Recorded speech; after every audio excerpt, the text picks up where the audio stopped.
on se retrouve pour le jour 17 du calendrier de l'Avent. On s'approche de la fin, bientôt Noël.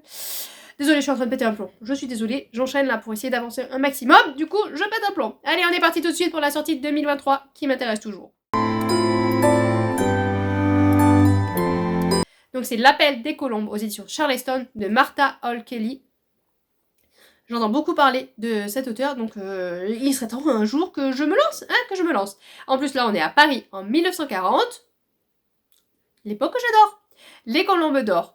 C'est le nom sur lequel Arlette Larue et Josie Anderson sont connues de la Gestapo, alors elles forment l'un des duos d'espionnes les plus redoutables de la résistance. Mais lorsqu'elles sont arrêtées et déportées au camp de Ravensbrück, en même temps que leurs proches, le prix à payer pour leur engagement est énorme. Voilà. Donc on va suivre c'est un premier roman époustouflant. Ah ben c'est son premier roman. D'accord. C'est le premier roman. Voilà. Donc faut peut-être que j'attaque par celui-là.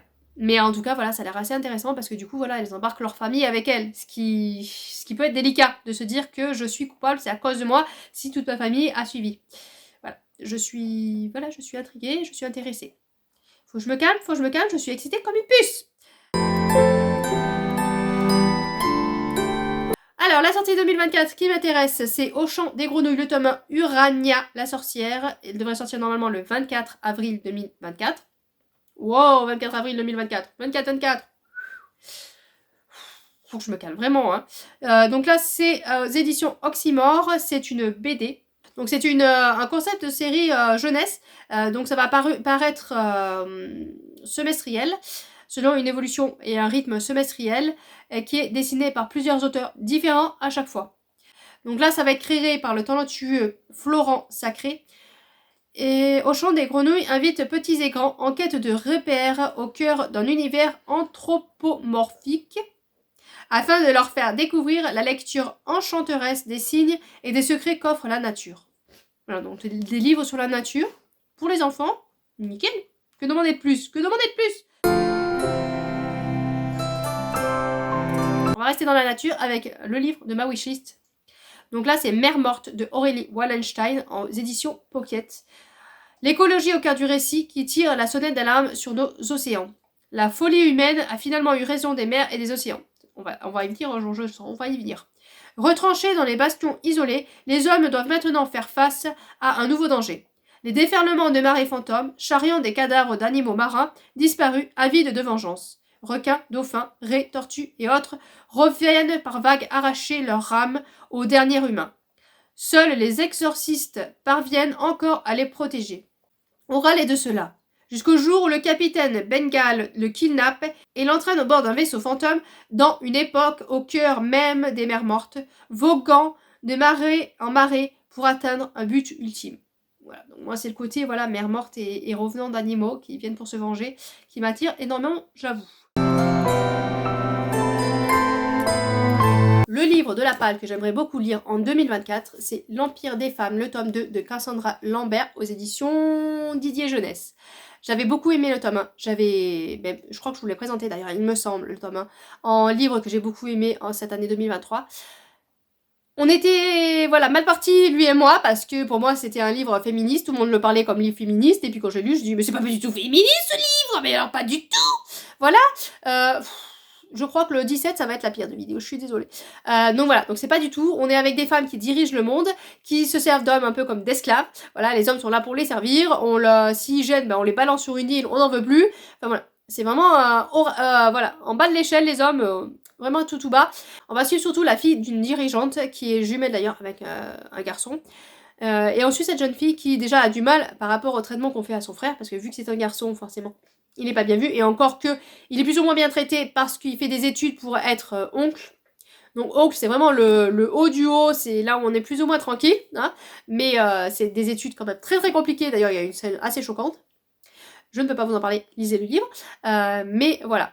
Donc on suit cette jeune fille qui est très intéressante parce qu'elle s'interroge beaucoup, et on va suivre aussi un jeune homme. Donc elle va devoir s'inscrire pour participer à Sapientia, qui est c'est une arène où on balance un tas d'hommes dedans.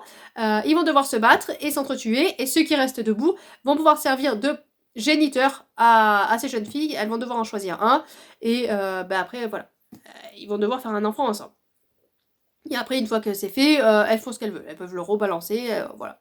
C'est bon, tu as servi, basta. Voilà, donc c'est vraiment pas génial d'être un garçon dans ce monde-là. J'avais beaucoup aimé finalement ce tome 1 parce que j'avais très peur. Moi je m'étais dit oh, je vais pas aimer, faut que je lise parce que c'est partie du pli, mais je vais vraiment pas aimer, ça va être féministe et tout. Puis non, pas du tout. Donc très belle surprise même. Du coup, c'est peut-être le fait que je m'attendais vraiment à ne pas aimer que du coup j'ai adoré. Je ne sais pas. En tout cas j'ai adoré et j'ai hâte de pouvoir le finir avec ce tome 2 et voir ce que va donner la fin de cette histoire. Pour le livre, ils sont pas abîmés. Tout va bien.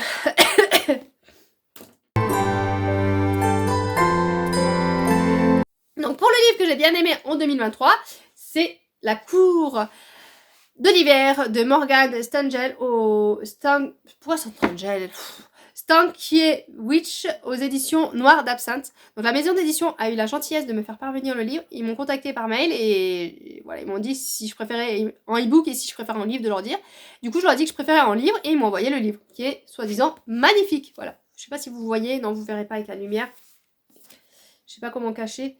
Voilà, vous voyez un petit peu des traces noires et tout ça parce que le livre est vraiment magnifiquement décoré à l'intérieur. Voilà, je trouve un chapitre. Voilà. Il est très beau, il y a un très beau travail à l'intérieur, donc déjà bravo à la maison d'édition et pour l'écriture aussi très bien parce que on est avec un jeune homme qui a 17 ans et qui s'interroge beaucoup sur lui, qui il est et ça va beaucoup l'aider parce qu'en cours de français, ils doivent lire un livre de Laclos, je sais plus le titre, un livre de Laclos et ils sont en partenariat avec un autre lycée et donc ils vont s'échanger des lettres, donc il faut qu'ils s'appliquent et c'est des très belles lettres, vraiment très voilà, des lettres épistolaires à l'ancienne, magnifiquement bien décrites et tout ça. Enfin vraiment très beau. Là j'étais dans un enchantement dès le début de la lecture grâce à ces lettres, grâce à ces échanges de lettres qui sont vraiment très beaux. Et du coup, grâce à ces échanges de lettres, il va, c'est Cécile qui lui écrit et qui va l'aider à avancer un petit peu dans sa recherche de lui. Et puis bon, ils vont décider de se rencontrer et puis voilà, il va se passer tout un tas d'histoires qui vont les faire se retrouver dans un univers de fées. Voilà, une fée qui s'ignore. Je vous en ai pas plus parce que vraiment, il y a une il y a la première partie qui pourrait être contemporaine et qui pourrait faire réfléchir sur le soi, qui on est et tout ça. Et puis, on a une seconde partie où on est dans un autre univers et très intéressante aussi. On est plus dans le côté conte de fées, on va dire.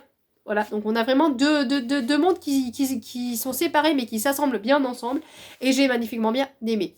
Voilà, donc je peux que vous conseiller de vous pencher sur la maison d'édition Noire d'Absinthe, j'en vois pas beaucoup passer en plus et c'est dommage parce que franchement c'est un très bon livre à faire lire aux ados, voilà, ados 14-15 ans, je crois que c'était... Il n'y a pas l'âge, mais je crois il conseillait d'ailleurs à 14-15 ans. C'est vraiment une très bonne histoire à faire lire aux ados et mon fils de 15 ans, il va avoir 15 ans, qui lit beaucoup. Je vais essayer de lui faire lire parce que vraiment très belle histoire d'interrogation sur soi, sur l'acceptation de soi et sur le regard des autres aussi. Après, voilà. Petit bémol peut-être, c'est que c'est peut-être un peu trop gentil. Voilà, et à un moment donné, je me suis dit ça va mal finir, mais non, ça passe bien. Donc c'est beau, c'est un bonbon, c'est un bijou, mais c'est vrai que dans la réalité, il y a très peu de chances que ça se passe aussi bien. Voilà, parce qu'il y a beaucoup quand même de gens malveillants malheureusement. Mais en tout cas, voilà, ça fait du bien au cœur. Voilà, ça réchauffe le cœur de voir que ça peut se passer bien aussi, si les gens étaient moins stupides. Alors la question c'est, ben là j'ai écrit, pourquoi j'ai rien d'écrit et d'un coup, hop, j'ai écrit qui a posé la question. Peut-être parce que c'est Elodie Lee, peut-être. Allez, alors la question c'est, quel est ton métier de rêve? Et alors mon métier de rêve, rentier. C'est un bon métier? Non, c'est pas un métier. Mince. Non. Sinon, je rêverais. Je n'ai pas la capacité, je n'ai pas l'intelligence pour, mais et ni le mental pour, hein, parce que j'ai un problème social avec le genre humain. Mais sinon, je rêverais, si je pouvais psychologiquement, hein, et si j'avais les moyens, d'avoir une librairie salon de thé. Ça serait vraiment un... Waouh. Ça serait génial, voilà, d'avoir une librairie et puis en même temps faire du thé, des petits gâteaux. Voilà, parce que j'adore aussi faire des petits gâteaux. Ça serait vraiment génial. Franchement, ça serait le rêve, quoi. Le métier de rêve. Malheureusement, il y a les finances qui n'y sont pas. Mais ça, je pense que si on veut, on peut se débrouiller à trouver. Mais voilà, là-dedans, ça suit pas de toute façon. Voilà. Donc bon, ça restera un rêve, mais c'est vraiment le plus beau de mes rêves. Allez, pour aujourd'hui, je vous renvoie sur la chaîne de Marie et ses passions. Pareil, bannière, lien en barre d'infos. On va y jeter un œil, on va regarder. Si ça nous plaît, on s'abonne, on laisse un petit commentaire. J'oublie de vous dire, mais laissez un commentaire à ces personnes-là. Le chien qui passe, il y avait longtemps. Ah, on a vu la queue quand même. Allez, sur ce, je vous laisse. Je vous souhaite de bonne lecture et à bientôt, bien sûr.